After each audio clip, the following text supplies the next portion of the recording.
Irmãos amados,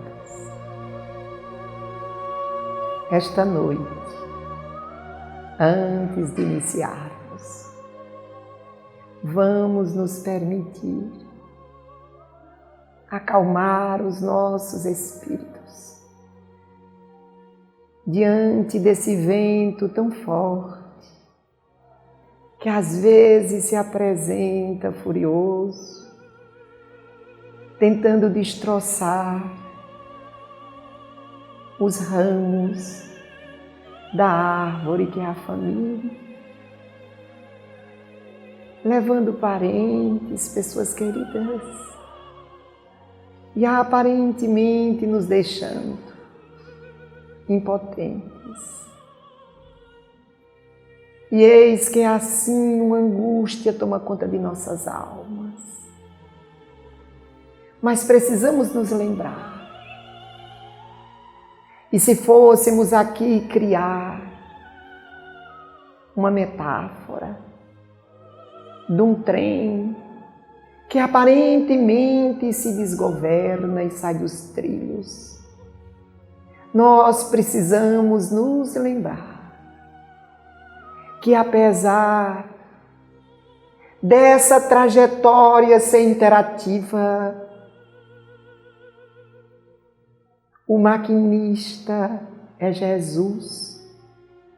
E nos utilizamos desta analogia porque só existe um determinismo, que é a plenitude. Então, o trem, capitaneado pelo Evangelho do Cristo, conduz os vagões. Só que o nosso psiquismo por vezes tenta desgovernar e saímos desse trilho, nos machucamos, sofremos e retornamos mais maduros, mais experientes. Nesses dias de tantas angústias, em que muitos se encontram cansados por estarem à frente das batalhas, outros tantos enfermos, aleitados, alguns que já partiram, e os parentes que se encontram destroçados. Por todos estes, por estes inúmeros que se despediram da carne, por todos estes anônimos que trabalham, e por estes que têm as faces visitadas pelas lágrimas, nos lembremos, Jesus é o divino maquinista. E esse trem retornará aos trilhos. E mais amadurecidos saberemos semear flores ao longo das nossas passagens. Tende bom ânimo, dizia Jesus, no mundo tereis aflições. Então, acalmados e cientes de que Jesus está à frente, nos permitamos esta confiança nele.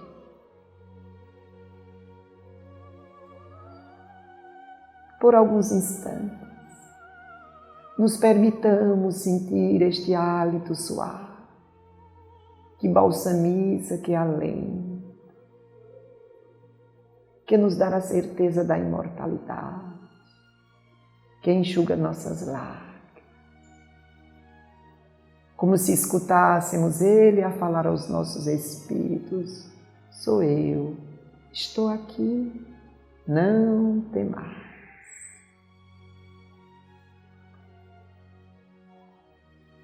Irmãos amados, agora mais pacificados pelo amparo do alto, nós nos permitamos a observar, ainda que não fôssemos músicos, ainda que sequer tivéssemos conhecimento de sinfonias, se a terra em comportamento pela sociedade fosse uma música, não seria necessário muito para percebermos que há sons que destoam. E não são poucas as notas que promovem esta deformidade comportamental.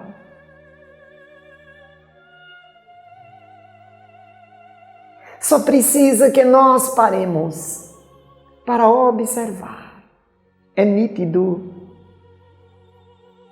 é visível o desajuste, o desconcerto.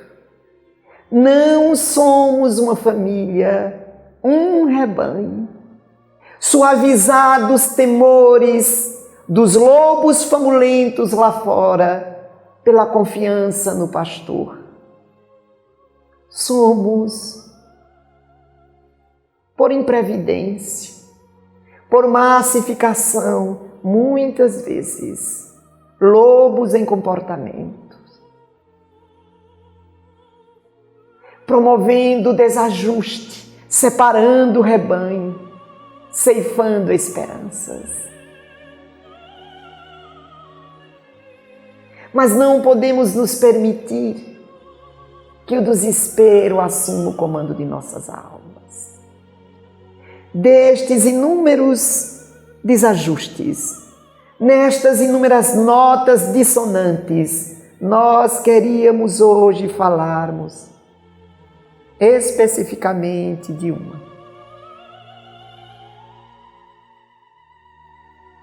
Do comportamento social diante da mulher. Porque hoje é o dia em que se convencionou o Dia Internacional da Mulher. Então, nós queremos fazer uma reflexão em torno desta trajetória tão perseguida, tão discriminada, tão crestada ao longo da trajetória da humanidade, pelo pensamento machista e discriminatório do homem. E é claro, queridos irmãos, que estamos num ambiente de polarização e toda reflexão é passiva de críticas. Mas não queríamos assumir nenhuma postura política partidária. Pura e simplesmente observarmos o comportamento humano na lupa a que chamaremos de Bíblia, nas diretrizes divinas, para que mais fácil fosse a nossa evolução.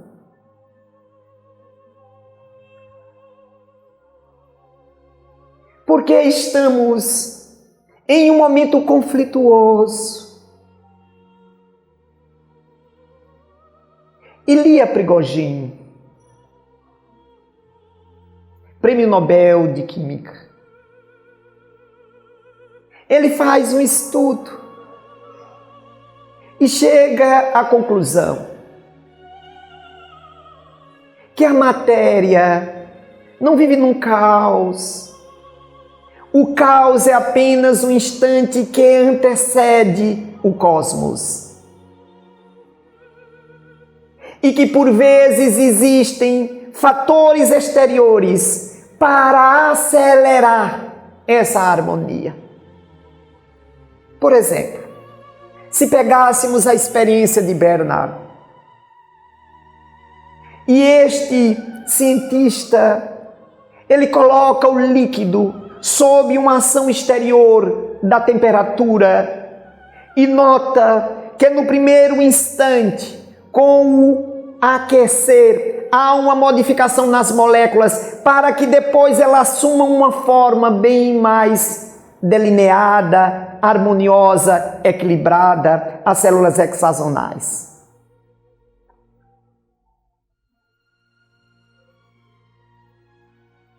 Então nós perceberemos que esse instante, o que passa na Terra, é um processo para que nós, submetidos a essas condições exteriores, possamos observar o nosso comportamento e nos modificarmos. Camille Flammarion, em um dos seus profundos estudos e reflexões em Deus e na natureza, ele vem nos dizer das metamorfoses, das inflexões, para que haja uma evolução do reino mineral, vegetal, animal e hominal. Só que quando nós adquirimos o pensamento contínuo, teoricamente, a partir dos nossos escolhos, o livre-arbítrio, nós poderíamos buscar esta forma mais perfeita, a que nós recepcionamos com o nome de Jesus. E a partir dos nossos escolhos, termos em nosso comportamento este formato, sem que haja necessidade de tantas dores. Mas por que fica nítido que nós não temos sabido fazer essas escolhas? O sofrimento, como recurso de auxílio, nos chega. E pelo açoite a que temos nos permitido e percebido, longo tem sido nosso desvio, contundente tem sido os nossos erros. Então, as forças corretivas que tentam nos reestruturar atuam. É porque estamos então sendo submetidos a esta tempestade, a este aumento de temperatura. Talvez seja-nos interessante reflexionarmos em torno do nosso comportamento. Como nós visualizamos as mulheres, como nós as tratamos, e a quem as mulheres têm seguido. Quando não, na sua condição de inspirada por Deus. E é claro que nesses dias de celeridade, as pessoas costumam dizer, mas a própria Bíblia, ela já desconfigura a importância das mulheres. A Bíblia já discrimina. Se a Bíblia é um roteiro, se a Bíblia é um manual de normas a facilitar a trajetória do ser rumo à plenitude, ela nos traz alguns azimutes equivocados. E eu pediria com muito carinho para nos lembrarmos que nesses dias de pós-modernidade nós não temos aprofundado as nossas leituras, são leituras superficiais.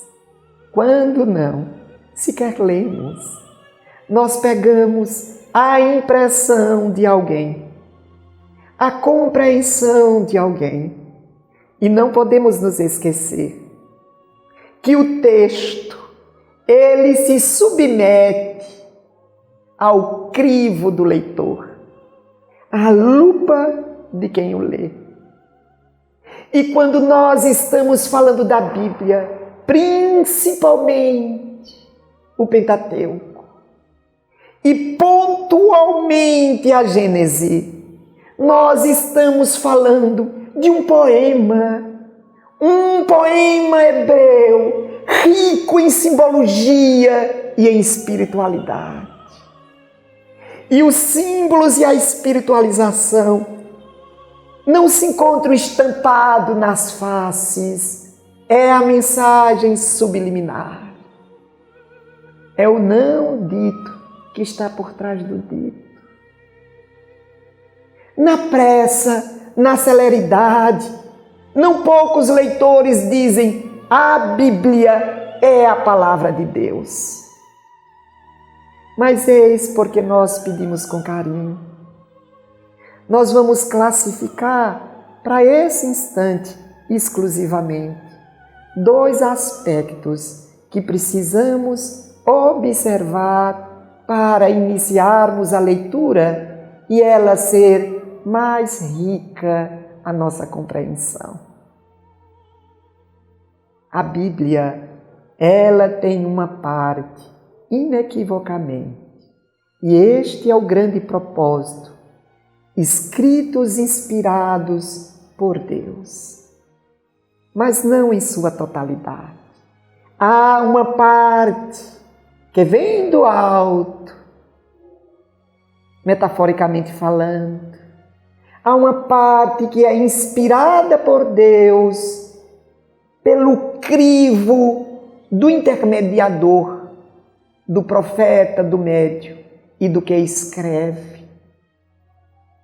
E há também a influência cultural, social daquele momento. Como não? O café de melhor qualidade, um blend, ele se submete nessa metamorfose às mãos que confeccionam. Um filtro de um café, ele pode modificar o tom, o sabor. Então, queridos irmãos, não podemos nos esquecer que estamos nesse instante recebendo a inspiração do alto para um povo semita. E esse povo que tem uma trajetória seminômade para que depois se torne sedentário. É por demais interessante nós entendermos que há uma grande distância, não somente na linha do tempo, mas nas ações que performataram esses 3, 4 mil anos. Nós estamos na época do povo escolhido em um cenário agrícola. Só existe 2 expressões: o campo para o cultivo e o lar. O que há de mais importante era aprimorar os espíritos para que vivenciassem a lei de Deus. Se existiam oferendas das colheitas dos animais, as primeiras para Deus, os filhos eram ofertados a Deus. E nós não devemos nos esquecer que até os 12 anos de idade, o filho era entregue sob a tutela das mães, para que elas lhe passassem todo o conhecimento da Torá, até que eles fossem submetidos ao ritual do Bar Mitzvah, do Filhos do Conhecimento, onde eles seriam arguídos e arguiriam os mestres, para que depois deste rito de passagem, onde se identificavam que nem suas almas já tinha a plataforma dos ensinos de Deus, seriam direcionados aos pais, que lhe então ensinariam a profissão para que tivessem continuidade. Então, o campo e o lar, o trono, o lar e a soberana no lar, a mulher. Nós falamos de 2 aspectos. Percebermos o ensino inspirado do rito cultural, social. E o outro é depois que nós observamos o que é divino e o que é cultural, social, porque o que é cultural, social é temporário. E o que é divino é atemporal, existe até hoje. Isso pode parecer simples, mas não é. Exige uma visão apurada, uma acuidade, um silenciar lá fora e um mergulho para a compreensão. E vamos dizer que tenhamos conseguido separar. Agora vem a segunda dificuldade, que é conseguir interpretar.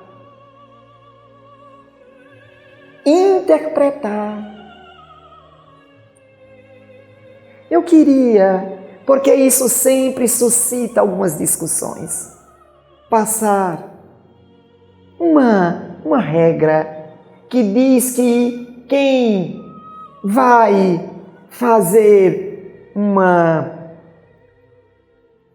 transmissão quase sempre influencia, até mesmo o tradutor. Porque nós não podemos achar que o tradutor é mecânico, é estático, ele é dinâmico. Então, quando ele vai traduzir, tem expressões que são regionais, culturais, e ele vai traduzir para um outro idioma que tem outras expressões. E tem a participação dele, dependendo do estado de humor a que ele se encontra, o momento espiritual. Por isso que no dito popular, quem traduz,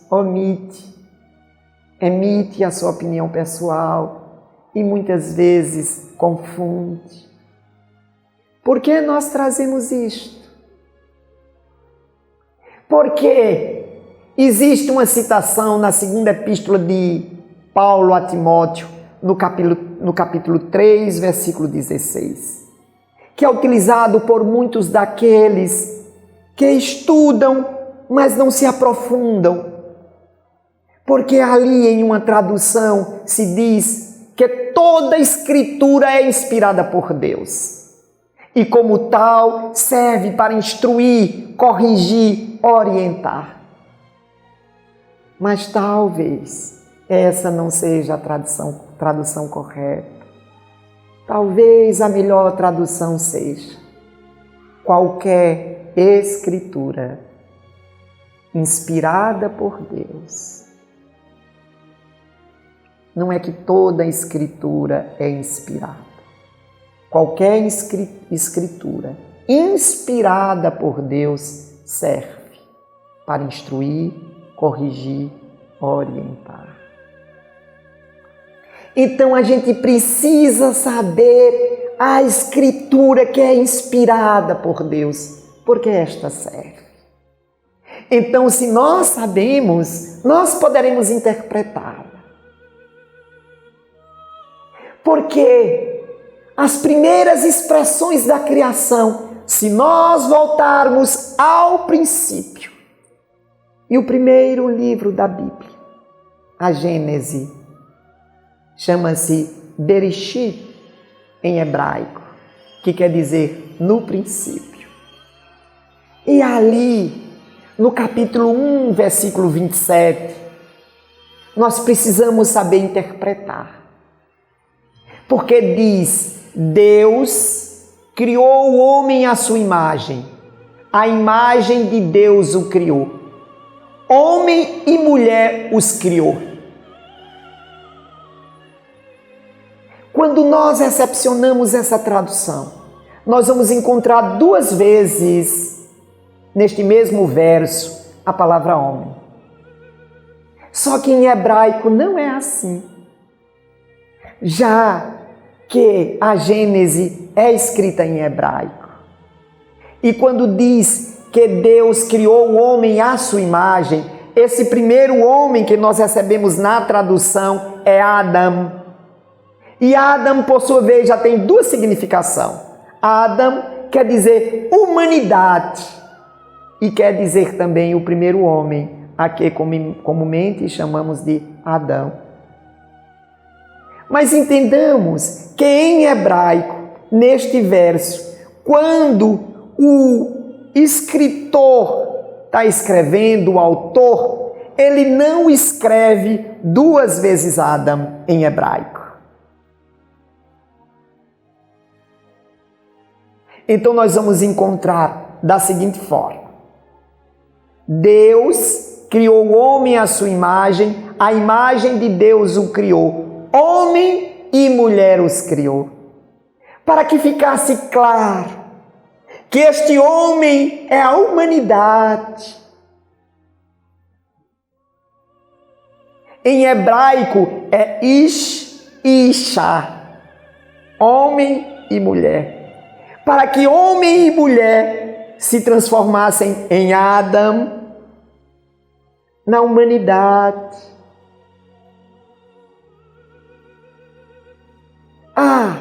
Neste primeiro capítulo da Gênese, uma citação da criação do universo. Mas ela é rápida. E no segundo capítulo vem a riqueza dos detalhes. E nós queríamos dizer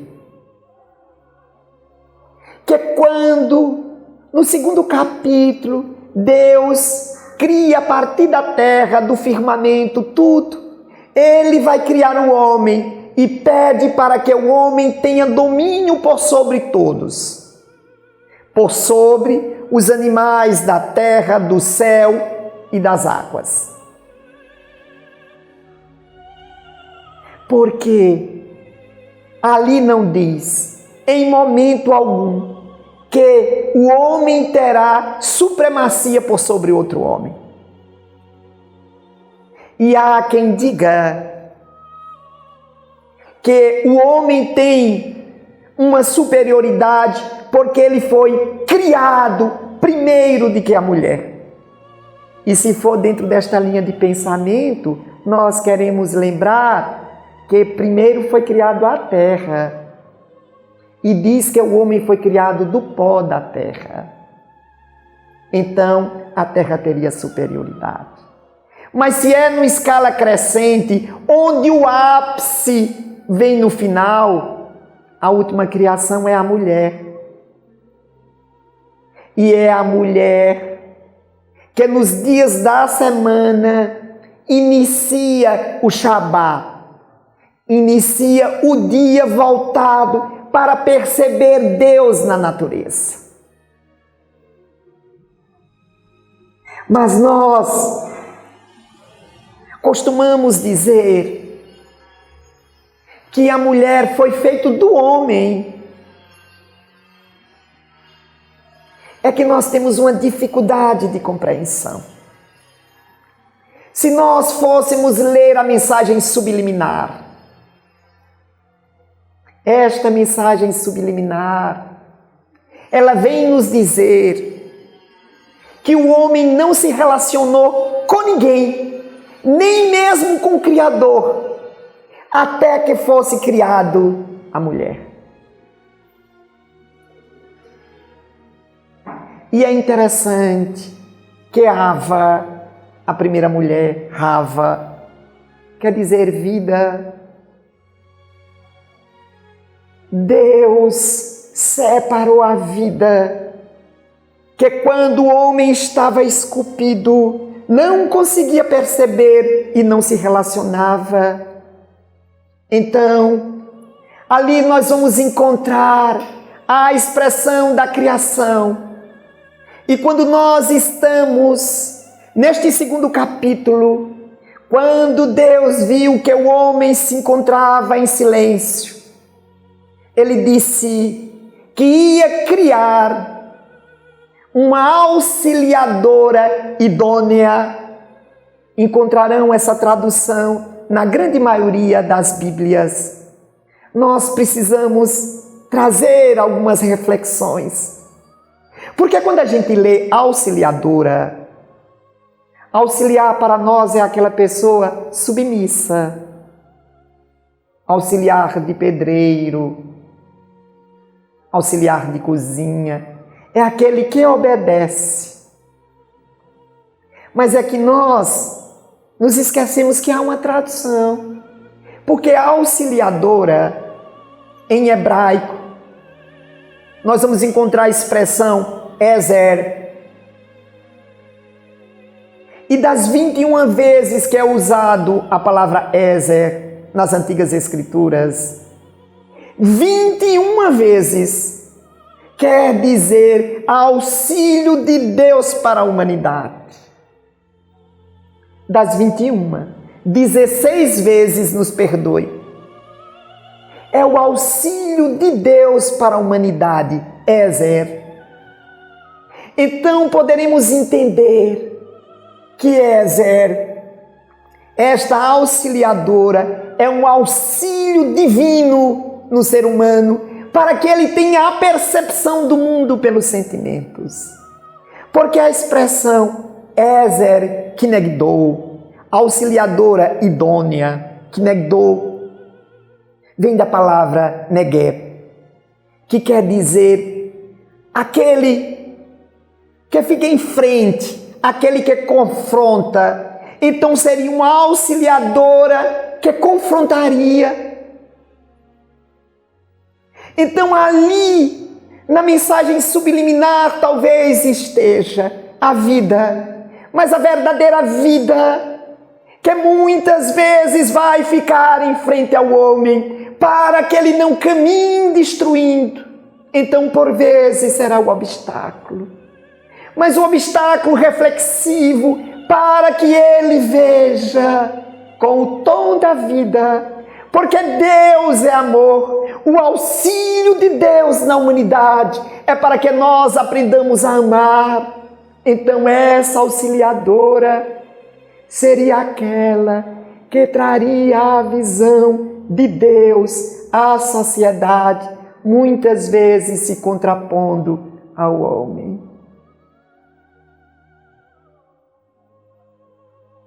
Tudo isto se encontra na Bíblia, que talvez a gente não tenha percebido em nossas leituras rápidas, ou quando nós pegamos um pensamento de um leitor que teve as suas dificuldades em uma educação. Aliás, eu peço até perdão por me predispor a escrever, a ler, falar sobre isso, e pedir tanta ajuda a Deus. 2 dias que eu peço ajuda a Deus, porque sou nordestino do sertão. E nós sabemos, pelos estudiosos do comportamento, que ninguém consegue ter uma visão sem que seja tendenciosa quando ele vive essa influência.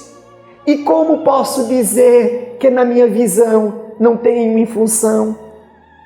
uma influência tendenciosa, machista? Então, ao longo desses dias, quantas vezes não me peguei com a lágrima descendo dos olhos? Por todas as vezes que a gente eterniza esse comportamento de agredir, de machucar. Então, pedi a Deus que tivesse a oportunidade de falar o mais neutro possível, que Deus puder me neutralizar. Porque falar ainda vai ser muito mais fácil do que viver.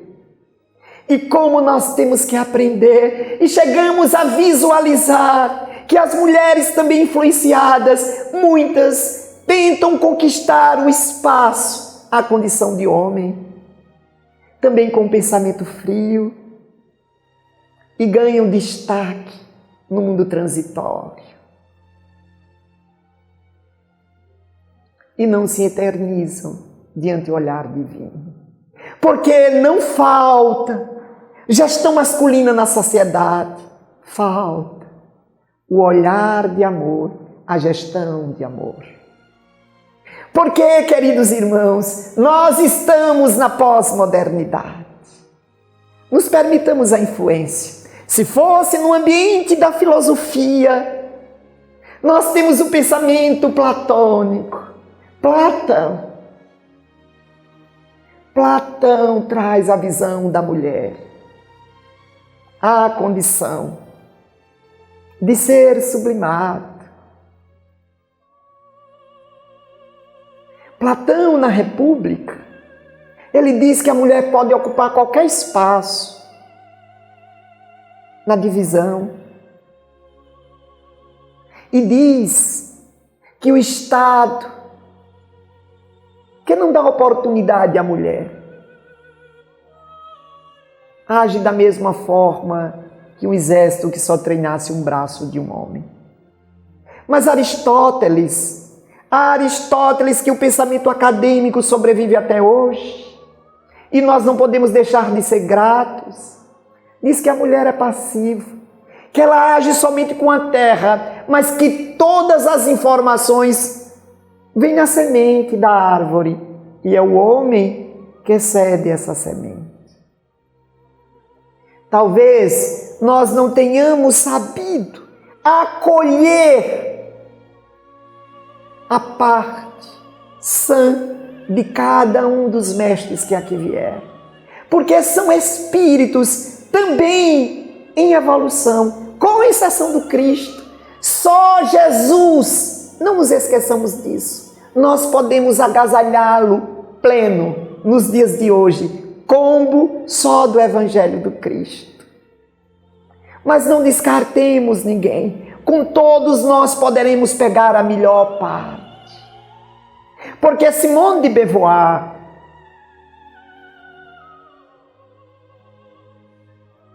que teve, dentre outros parceiros, Sartre, ela nos diz que o homem é definido como ser humano e a mulher como fêmea. E se alguns a criticam pelo seu comportamento, também não poderá deixar de ver o seu contributo em inúmeros processos acadêmicos, mas também de influenciando a sociedade, para que nós pudéssemos, no fogo das observações e muitas vezes das dores, queimar o que é desnecessário.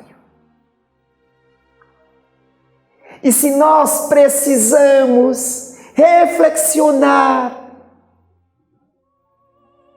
no meio deste calor, desta pandemia, de tantas dores e de tantas lágrimas, nós precisamos nos renovar para combater as discriminações. E hoje nós queríamos e estamos tentando falar da discriminação para com as mulheres.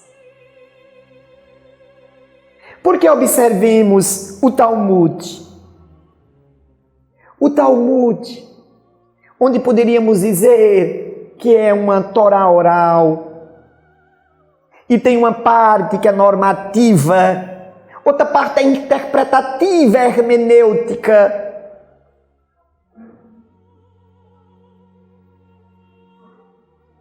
Nós vamos encontrar neste compêndio de 63 tratados, um tratado em que um dos rabinos diz que deveríamos diminuir o diálogo com as mulheres para não perdermos tempo. Ou quando algumas pessoas equivocadamente asseveram que coisa pior do que a morte é a mulher, que seu coração é uma teia. Esta é uma citação que está no livro Eclesiastes. É porque não perceberam em profundidade que quando o homem transformou a mulher, influenciou para que ela fosse um objeto, e não é Ezer Kenegdou, e não a auxiliadora divina, idônea para com Deus, essa idoneidade divina, para que o homem pudesse ter uma referência. Ele a conspurca, ele a avilta e se prende no próprio pauí que ele a transforma. Porque se os primeiros ensinos, as antigas escrituras ou as escrituras contidas no Antigo Testamento. Permitiu margem de dúvidas pela condição interpretativa de alguns religiosos. Nós não poderemos deixar de perceber o caminho, a verdade, a vida. O cântico divino que se plenifica, a sinfonia plena, imorredora e imortalizadora, que é a boa nova, vivenciada por Jesus. Jesus é o lápis de Deus escrevendo em nossas almas, desde que nós nos permitamos. E o Cristo quebra os paradigmas. A sua vinda respalda a auxiliadora idônea.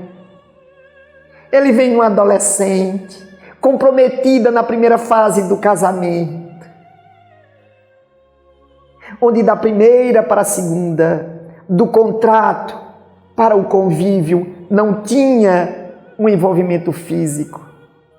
Se ela tivesse se envolvido com outro homem, poderia ser apedrejada, seria apedrejada. Mas Jesus é projeto divino. E Maria diz: sou vossa serva, que seja feita a vossa vontade. A carta viva, a semente da boa nova, pediu aconchego em uma gleba, uma diminuta gleba. E durante este período, essa semente ficou sob a tutela de Maria. Não houvesse essa idoneidade com Deus, e o Cristo não teria vindo. De José, o silêncio. O silêncio de José, para que pudéssemos interpretar mais profundamente a lei. Porque Deus é amor, para que a gente leia, interprete a Bíblia. Precisamos desse sentimento, senão não acessaremos as informações subliminares. Mas o Cristo vem, isto a verdade, isto a vida. Nos permitamos perceber. Para aqueles que têm dúvidas a respeito de que a Bíblia está na íntegra o pensamento divino. Quando Jesus em Mateus é questionado a respeito do divórcio, que ali, dizem, mas Moisés autoriza o divórcio. Está no Deuteronômio, e Jesus diz: pelo endurecimento dos vossos corações. Não era esta a proposta divina? Não era esta.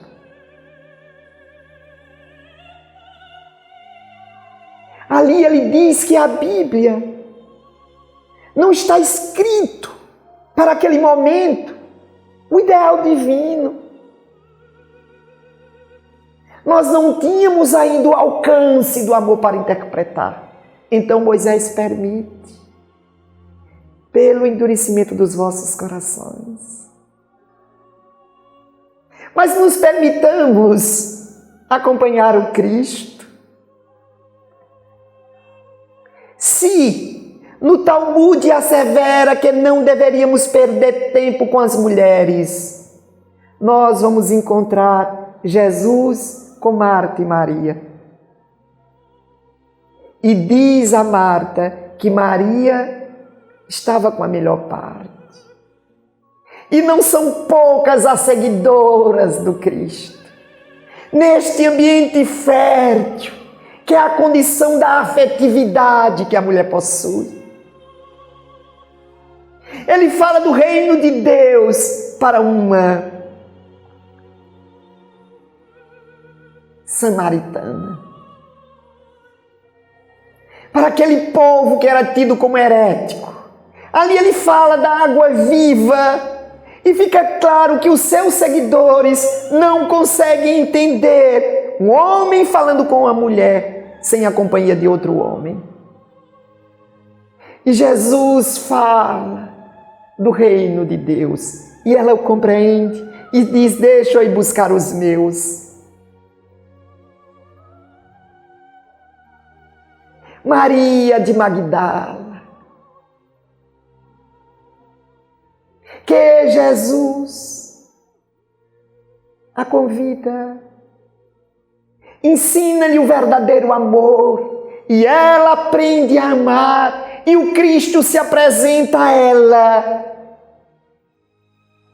após o retorno às esferas espirituais. O Cristo ressuscitado faz a sua primeira apresentação a Maria. Joana de Cusa, envolvida por conta do seu companheiro na vida romana, na vida social. O Cristo permeia os seus ensinos nos corações feminis. Enquanto todos abandonam, elas ficam e dão continuidade ao seu hino de amor. Então, meus queridos irmãos, a terceira revelação, a doutrina espírita.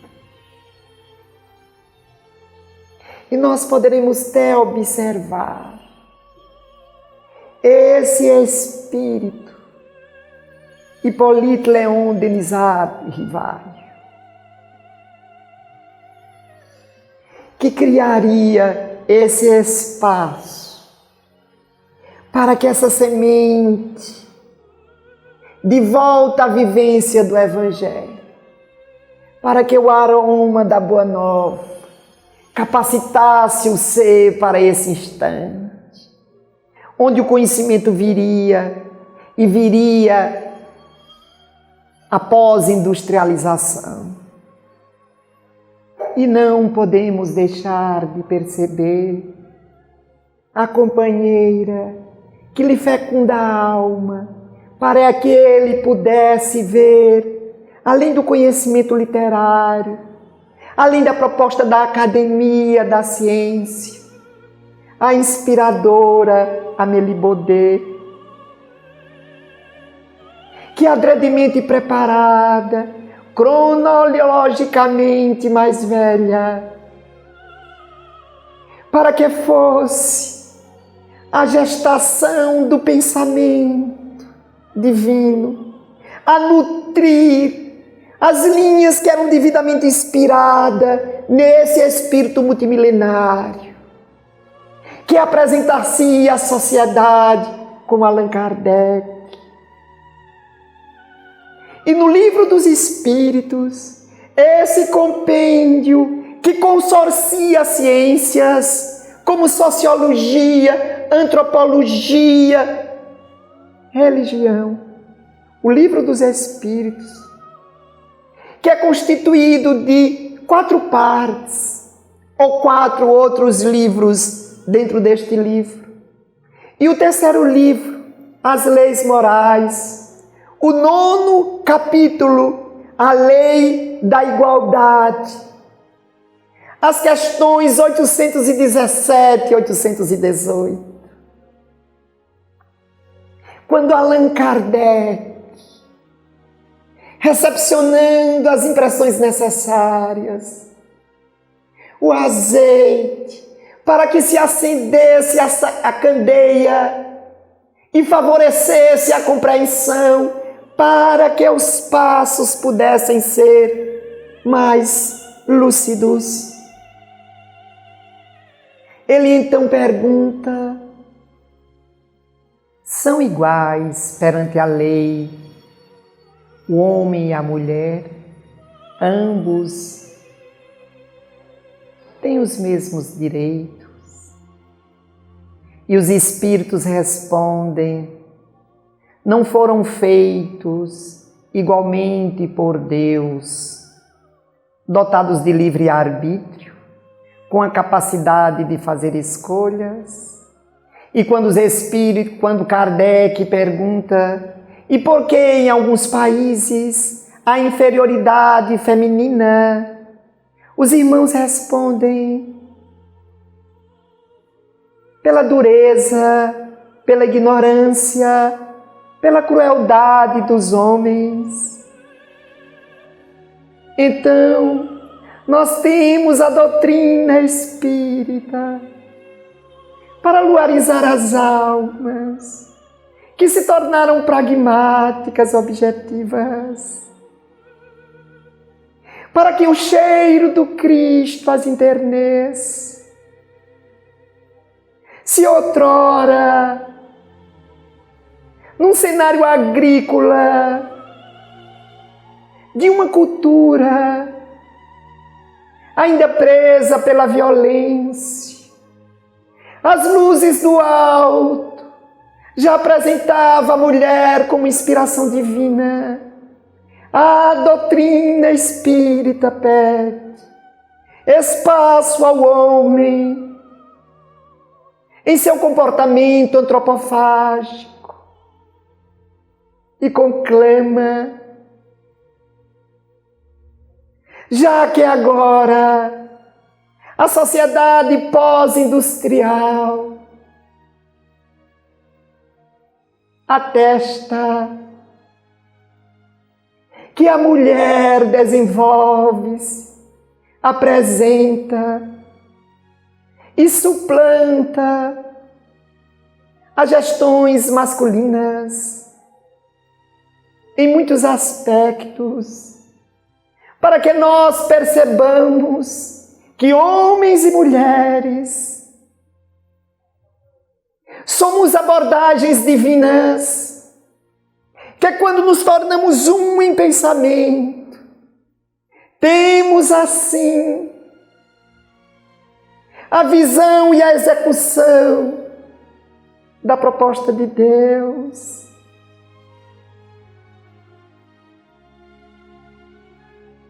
É a consolidação na alma pelos sentimentos.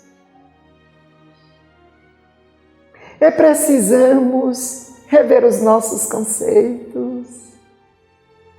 Não estamos em litígio e não suplantaremos os óbices dessa sociedade translocada.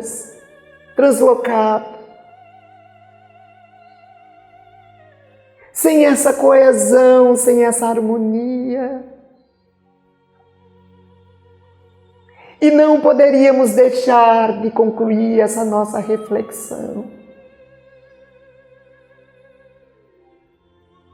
a lembrar a passagem do Cristo com Maria, porque muitos lembram que quando nas bodas de Caná, no Evangelho de João, no capítulo 2, ainda ali, Maria se torna mãe, e eis que nesse instante o Mestre convida a retornar o caminho do Pai em sua missão. Quando ela o apresenta como seu filho com suas potencialidades, que poderia transformar a água em vinho, ele se volta para ela e diz: mulher, o que é que há entre mim e ti? A lembrá-la que mais do que mãe, ela ali se encontrava a condição de auxiliadora de Deus, criando um ambiente para que ele liberasse o aroma divino nos corações em direção a Jerusalém, fincando o cheiro.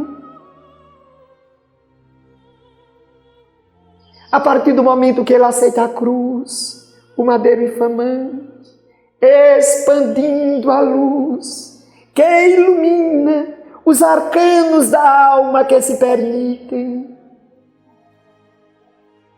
Mas se ainda assim ele o diz, ele ainda assim a obedece e transforma a água no vinho mais capitoso.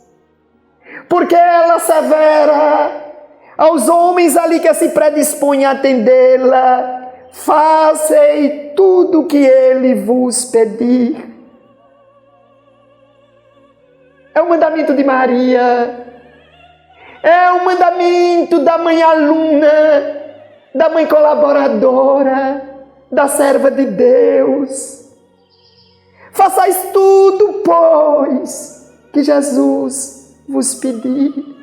E o cântico do Cristo diz: amai-vos uns aos outros, como eu vos amei. O enternecimento divino é tão lúcido no coração feminil.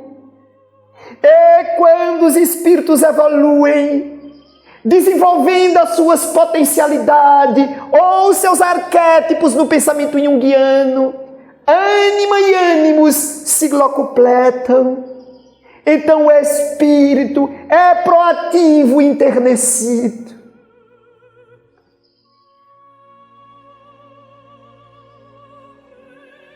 E o que há interessante para aqueles que veem os detalhes, nesta passagem, Maria chega antes do Cristo, nas entrelinhas dizendo que ela não estava conseguindo fazer a passagem de mãe para seguidora. E o Cristo lhe pergunta o que há entre ela e ele, a lembrar da missão maior, que ela deveria ajudar para que o amor chegasse a todos. E o mesmo evangelista João narra que quando as festas de bodas acabam, Jesus sai e Maria o acompanha. A auxiliadora divina, a presença de Deus. E ela reconhece. E Humberto de Campos diria mais adiante: a psicografia desta alma feminil varonil Francisco Cândido Xavier. Feminil porque amava a todos os excluídos, deixando o aroma de Deus, de Pedro Leopoldo a Uberaba, ao Brasil e ao mundo. E varonil, porque não teve medo de ser perseguida, machucada, vilipendiada.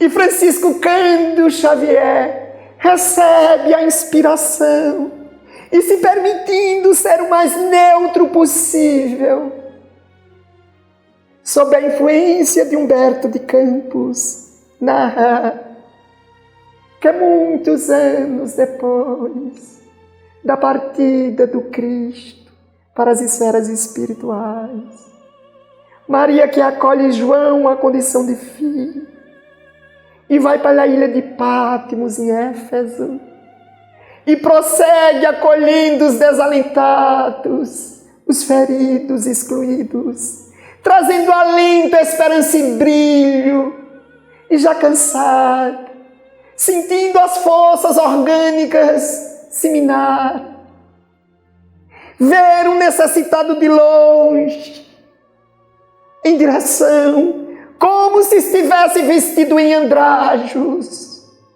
e ela, com o olhar cansado, o observa, e chega a se lembrar do seu filho amado, quando caminhava nas estradas empoeiradas da Galileia, substituindo os espinhos pelas flores.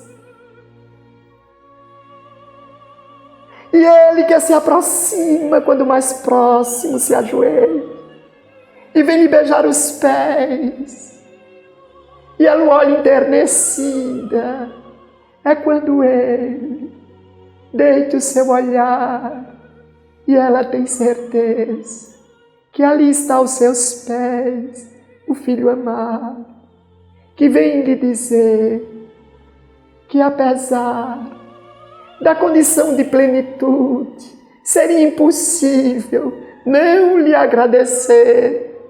A condição de serva de Deus que permitiu que o aroma divino se esparzisse. Vinde, mãe, sou eu que te beijo os pés e as mãos. O reino de Deus te aguarda. Homens e mulheres, espíritos que somos, momentaneamente envergamos escafandros com anatomias específicas para que desenvolvamos as potencialidades adormecidas. Separados, somos incompletos, compreendendo uns aos outros. Somos legos de Deus. Somos cromossomos divinos que nos planificamos e passamos a ver o mundo como oficina de aperfeiçoamento entre ajuda. Que não nos permitamos, após essa tempestade intensa, com tantas perdas e lágrimas, retornarmos ao trilho com os mesmos equívocos. Que este dia se expanda e que homens e mulheres enternecidos sejam gratos à condição de itinerantes ao reino de Deus e que juntos aceleram essa plenitude. Muita paz.